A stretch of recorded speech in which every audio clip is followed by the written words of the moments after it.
kanyo kod Primary Healthcare Act mar higa mar 2023 kaachiel kod Digital Health Act mano mar higa mar 2023. Mage moko kuom gigo ma governors biro bedo ka twak e odiechieng' ma kawuono e kinde ma bende gibiro bedo ka giromo mano e apise mag duol mag governors mayudore Delta Corner e kar dak ma Westlands mano buore Nairobi kae. Tok romo makamano jakom mar duol mar governors mano Anne Waiguru biro bedo katwaka kod jofwambo. Romo makamano ang rumo gimoro saa 7 mar odiechieng'. Matende ni kango chopo kanyo saa 7 mar odiechieng' ema jakom duol mar governors Anne Waiguru biro bedo katwak kod jofwambo mar mondo mi ginyise jofwambo ni gin kaka governors ging'ado bura mane kotudore kod thuond weche adek ma bende gibiro bedo ka gitwake e kinde gin kaka governors e kinde ma giromo. Wach machielo ma bende wabiro bedo kwa luonu machiegni odiechieng' ma kawuono otudore kod yango kar timo ohala mano mong'ere kanyo kaka Ukrainian Odessa Trading Charity and Cultural Event ma bende biro bed ka yango odiechieng' ma kawuono ka bende biro bed ka itime e od romo moro mayudore buore Nairobi ka mayudore wang' apaya no mano mar Ngong Road buore Nairobi ka. E kinde ma iyango kar timo ohala no mano mar Ukrainian Odessa Trading Charity and Cultural Events en mar ponono nyiso jopiny kata chiwo ler mathoth ne jopiny ahinya ahinya kotudore kod lweny mano madhi nyime e pinyno mar Russia kaachiel kod Ukraine. Wang'e ni Russia kod Ukraine osebedo kod ywaruok mosebedo kuom kinde malach. Kata kamano mane wach ma bende wabiro bedo kwa luonu achiel kachiel odiechieng' ma kawuono. Wach machielo ma bende wabiro bedo kwa luoni minyalo bedo kod geno ni biro nene weche manyien mag odiechieng' ma kawuono otudore kod romo mano mar joma mine kata wakini ma jotelo e pacho kae. Odiechieng' ma kawuono gibiro bedo ka gitwak mar mondo mi gin bende kata giromo mar mondo mi gitwage kotudore kod medruok e buche mago mag chocho ratiro mar joma mine kata ratiro mar nyithindo manyiri. E kinde mokalo chien nyakwara Ramogi Ajuang wasebedo ka waneno buche mopogore opogore kama inego joma nyiri kata joma mine e yore ma ok ni kare. Mane momiyo odiechieng' ma kawuono joma mine ma jotelo e pacho kae gibiro bedo ka giromo e magawa moro mano buore Nairobi kae. Romo makamano biro bedo ka chakore kar saa 4 okinyi ma kawuono. Wabiro bedo kwa luonu achiel kachiel romo makamano mar mondo mi walerni ni joma mine ma jotelo e pacho kae gin to giwacho ang'o kotudore kod nek mag nyidendi masani koro timore e pacho kae. Okang' mane minyalo keti mar mondo mi otiek nek makamagi. Kopogore kod mane counties magwa gik mwaluonu achiel kachiel nyakwara Ramogi Ajuang mineno kae machalo kama iyienge nyamburko kata bus park. E kaunti ma Migori odiechieng' ma kawuono joriemb matatu e kaunti ma Migori osebedo ka chwalo ywak margi kata osebedo ka chwalo ng'ur margi ahinya ahinya kotudore kod rach mar kama giyienge nyamburko maggi kata rach mar bus park mar kuonde magitiye. Mano e wach mabede jafwambo maro e kaunti ma Migori Juma biro bedo ka luonwa achiel kachiel odiechieng' ma kawuono mar mondo mi olernwa ni ponono joriemb matatu e kaunti ma Migori dwaro ni ober lwasi mar bus park margi e yo machalo nade. To giwacho ni bus park rach e yo machalo nade ponono onge gik moko kaka mage bus park kanyo magiwacho ni rach kendo koro gidwaro ni ten kaunti ma Migori one kaka ginyalo bero lwasi mar bus park mayudore e kaunti ma Migori. Adwani watiek kod wach mabende waluonu ka dho wath nam chumbi odiechieng' ma kawuono. Wach mabende jafwambo marwa George Aoko e kaunti ma Mombasa biro bedo ka luonwa en kotudore kod kaka derepe mag loche mating'o mwandu mago mawuok e wath ma Mombasa nyaka e pinje mag libamba nyaka sani koro gibuono kata gibuogo mar bago ng'anyo kaluwore gi meko mano mag derepe ma bende giwacho ni mag derepe e piny libamba mano ma Sudan. Giwacho ni nitiere derepe ma kowuok ka dho wath nam chumbi ka gitero mwandu mane piny libamba ma Sudan timako derepe makamago. Mane momiyo odiechieng' ma kawuono e kaunti ma Mombasa derepe makamago koro oriwore lwedo kata nywako lwedo ka gidwa bago ng'anyo ka gikwedo meko mar derepe ahinya ahinya to mago mariembo loche katero mwandu e pinje ma libamba. Nyakwara Ramogi Ajuang kaka pile wang'eyo ni weche mathoth Jofambo magwa luonwa e kor gwenge mopogore opogore, obed weche matimore e sirikal mamalo kata weche matimore e kor gwenge magwa. Jofambo magwa kinde duto nitiere akicha mar neno ni ka wacho tuch to in emiyude achiel kachiel maonge leo. Gikanye machopo gode giko mar chal mar fwambo kinyi makawuono, kata kamano pile ka pile chieng' tich abich ka chieng' tich abich wantiere kod rowere ma wagoyo godo mbaka. Rowere go osechopo e studio kae achiel kachiel. Akaw yuyo madundo gi sani tok yueyo to koro wabedo piny kod nyawadwa Sharon Ong'ao ka wagoyo mbaka kotudore kod nek mar nyidendi. Ang'o matimore? Ere kaka inyalo tiek maundu makamagi? Omiyo med mana kete e Ramogi TV.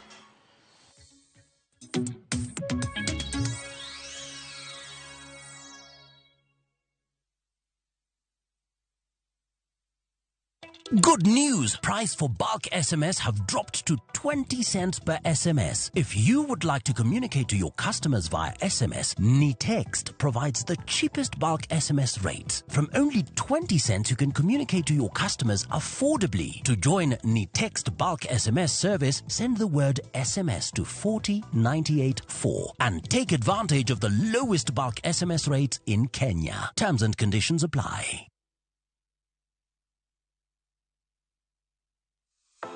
Book your hotel online with View Travel. Open Google or any search engine of your choice and key in our website www.viewtravel.com. At the top left side, click on the accommodation tab. Choose over 900,000 hotel options to suit your vacation needs. You can also choose from over 1,000 location beach, bush, cities and more. Contact us on www.viewtravel.com or 0703 254 254. Viewtravel.com. Dream, explore, discover.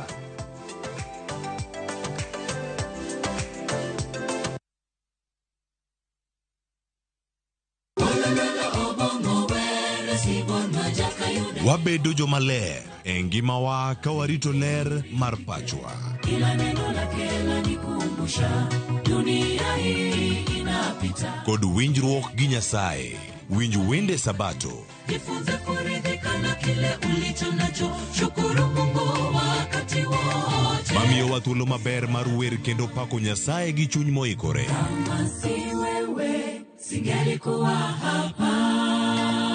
Walando gi kinda wach maber mar Nyasaye. Nyasaye okoso ni kanye ma weche olokore ngimani di ma ok inyal paro kama ni wuoke.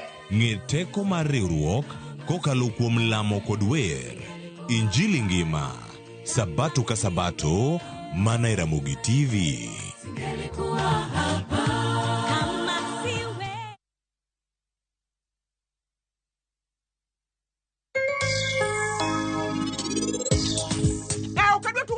Mano wadhi yudo pesa, to wadhi yudo sympathy vote. Aparo ni you are crazy.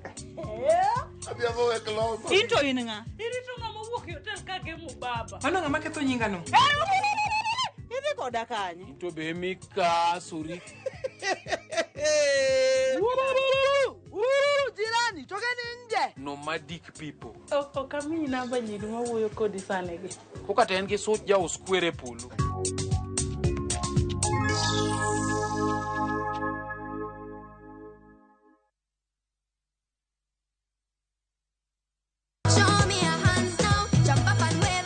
Chenro ni miyo ngeso ka ngeso kinyi bedo maber kendo maler moloyo. Wan gi talanta.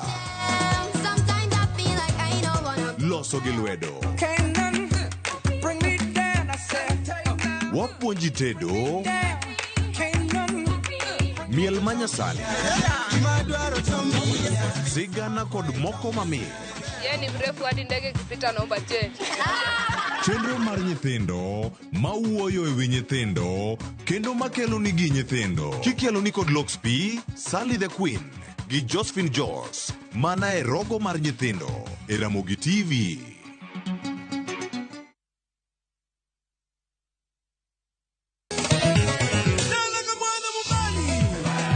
Ngoma Uwake en od jothum. Ngoma Uwake akelo ni mix mokwesto.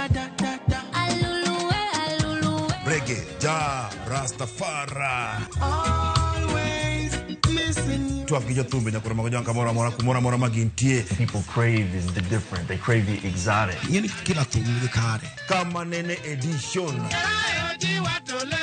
Benga kaluka Ticha beach nyakoro mago jang sukus kamwati memana kama. Kitemana ngoma wake nyinga en Papa Viken wuok tich ariyo tich adek tich ang'wen tich abich saa 10 gi dakika 15 nyaka saa 12 warom.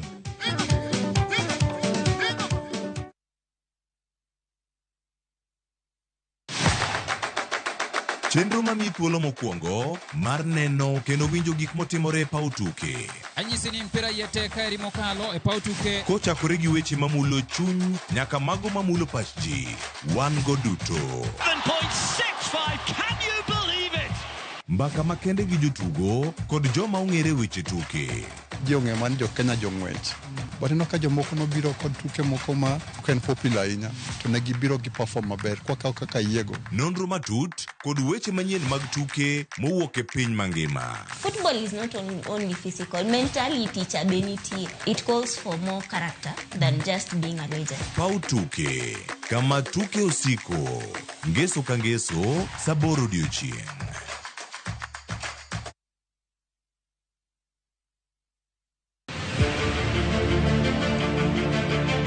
Ikrine sinema mapok ni neno. Kinyono kon tanyono koni. Owinjore kendo ndisore. Ene ot achiel moting'o tuke mawuok aluo. Wan kod gigi duto. Mitarigo dhako. Amula mana matin. But mule matin no is violence. Sigana mamoro chunyi. Kama kawaida. Dongo chala chai manum. Sukara ore, ng'ich beno ng'ich. Mopong' kod nyiero. Habari. Siari nyathi ma wuoyi yudo die siari. Drama. Abo chwenjra kodi nyathini ang'ara chu. Hera. Lokri. Hey, yawa nyathi to nayudo yawa. Tugo ka tugo. En sigana marito mondo onyise. Winam Cinema. Jumapil, saa 2:15 otieno kod saa 4 otieno mane Ramogi TV.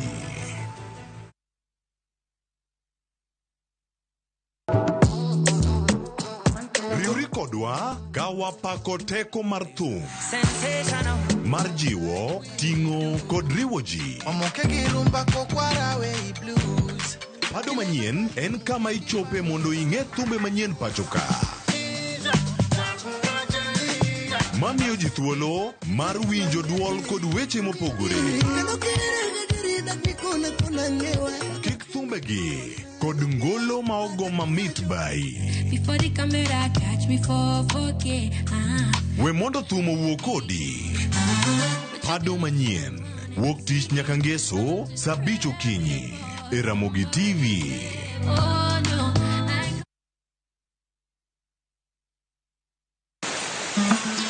Fwenyo chuny kitwa. Ang'o miyo yie ni chako mana mine? Dak ne chake yie chu.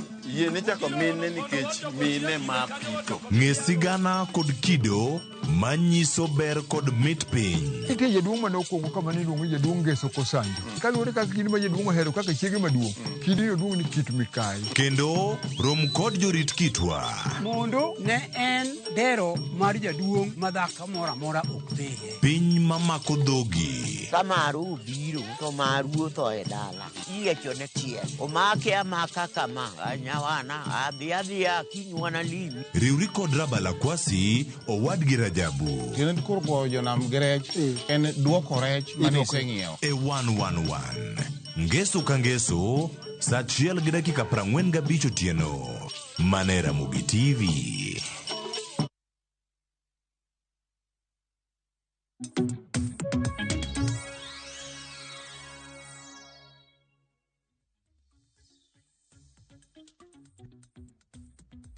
Juang dakika ni 31 tok saa 3 mar okinyi kamoro amora mintiere warwaki ni machiegni ma en twak e chenro mar mbaka oromo. Joyce Duoro simi kanyachal mar fwambo iseng'eyo kaka piny Kenya ringo okinyi makawuono. Twak marwa okinyi makawuono kineno kata na thor wach mantiere wang' jowi mari otende gi nek mago mag nyidendi. Nyakorom Gajwang' chakre ne higa ni chaki nek makoch mag nyidendi osebed kitimo e kor gwenge mopogore opogore e pacho kaendi. Kaka TV mar Ramogi bende wasebedo kwamenyo nek maket kod mago. Duol mochung' ne ratiro mago oganda bende osewuok oko mag kwedo nek maket kod mago. Ang'o matimre Nyakorom Gajwang'? Dibed ne piny otwe leso koso timbe e makoch koso wan wawegi ok waritre e yo makare. Omiyo kiny makawuono ber kwa bedo gi thor wach makamano mar mondo mi wapuonjre wagol odok e itwa. Kaka pile antiere ka gi jata chenro wadwa Joyce Duora. Ai Nyakorom Gajwang' mana kaka Sharon oselero kanyo e yo makare. Wach modwa lose kawuono en wach mabende omako chuny jopiny kod buok. Nikech ang'eyo ni kata pinje maoko ka ging'iyo piny Kenya to ginyalo penjore ni jowa mantiere piny Kenya bende lwasi magintiere ber kose gin bende ponono ngimagi ni kama ng'aw ng'ato nyalo nego gi apoya nono. En gino manyaka sani koro jomopogore opogore osewuok oko ka kwedo. To sa koro osechopo mar mondo mi wago mbaka ewi wach makamae. Ere kaka wanyalo tieko kata wanyalo kedo kod nek mag nyidende. To thothne waseng'eyo ni en mana nyidendi eminego. Donge Sharon? Gin nyidendi to bende gin rowere matindo tindo higni 20 kadok kata 100. Nyalo bedo ni jomoko nyalo bedo ni penjore ni inego joma mine kata joma nyidendi nikech kinde mang'eny ong'e joma mine kaka jogo manyap gionge teko mathoth. Koro ng'ama dichuo ponono nyalo mana negi kalore nonge kata oteku mar dhaw kaka ng'ama miyo. Magi nyalo bedo ni gimomiyo gigi timore kose gitimore e yo machalo nade. Mane momiyo kinyi makawuono Nyakorom Gajwang' ka en chieng' tich abich wantiere kae kod rowere 6 joma nyiri 3 kachiel kod joma chuo 3 mar mondo mi wawinja ne wach kowuok e pach rowere. Wang'e ni gigi timore kuonde mopogore opogore. Otimore e udi, e estates kama wadake, otimore nyaka e mbalariany kama nyithindo some. To ere kaka wanyalo tieko gi? Sharon dong warwak welo koro. Warwak welo Nyakorom Gajwang' ka benda par ni moko kuom gi bende inego. Mok ne wach kata mana hera kene Nyakorom Gajwang' kata mana nyaka e udi. Ang'o mok timre? Omiyo kiny makawuono mana ka Joyce osewacho wantiere gi rowere ka. Moko bende ok gin wenda ahinya kuomi kachako gi kora kone. Simfros Okinda kauno dwaro pakore ni en mada chako kode. Onyisi no nyakanye Simfros papen mari. Erokamano ahinya Sharon, nyinga Simfros Okinda. An jafwambo to kawuono antie wendo ka bende wadwa twak e weche mag nek mag nyidendi ma bende osemedore pacho ka madhongere pako ni femicide. Erokamano ahinya kendo machiegni kopogore gi Simfros Nyakorom Gajwang' Wycliffe thuolo mare. Erokamano ahinya Nyakorom Gajwang'. An gi nyinga iluonga ni Wycliffe Odhiambo. An student leader ma Jomo Kenyatta University of Agriculture and Technology. Obiro kae mondo mi wawuoye wach nek madhi mbele minego godo jogwa manyiri ma is on the rise. Koro mate wach modwa wacho ka ang'eyo ni ang' wawinjre maber. Erokamano ahinya kendo machiegni nikech wang'e ni jopuonjore manyiri thothgi ma bende nego thothgi wuok e mbalariany. Melvin papen mari bende. Erokamano ahinya Sharon, an nyinga iluongo ni Melvin Atieno.